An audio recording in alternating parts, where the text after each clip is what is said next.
ikastarora, karo, gutxi gara badakizu zerekin topatu zaitezken, ez?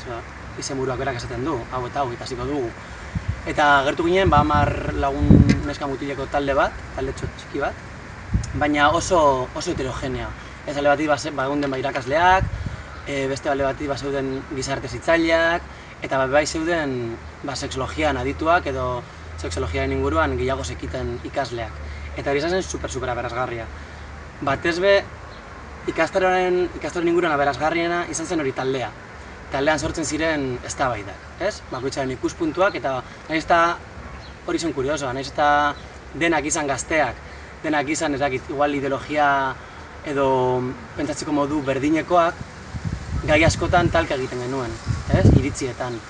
Ez, nire ustez, gizartea da erantzule honena, edo ez, baina gizakiok badaukagu nahi duguna erabakitzeko gaitasuna gizaki garen heinean.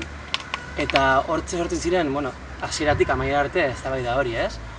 Ze puntura artino garen gu gai nahi dugun erabakitzeko, zer nahi dugun, zer gustatzen zaigun, sexualki, eta ze puntura arte daukan gizarteak pisua, hor, ez?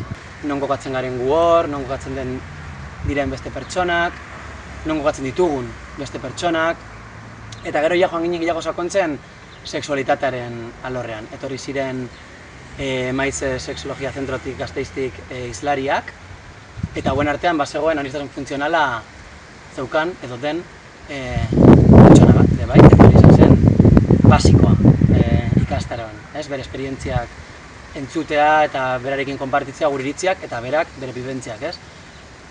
Horri ikasi genuen asko. Edozein kasu hartuta, hezkuntza premio bereziak aniztasun funtzionala eta sexualitateari dagokionean, beti ere eduki behar dugula kontutan bestearen, protagonistaren ikuspuntua.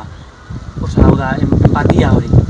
Guk eduki ditzeko gure aurre iritziak beti, edukiko ditugunak, eta hortik hasi lanean, ez? Eta nik egintzatik hasi nuen ezetz.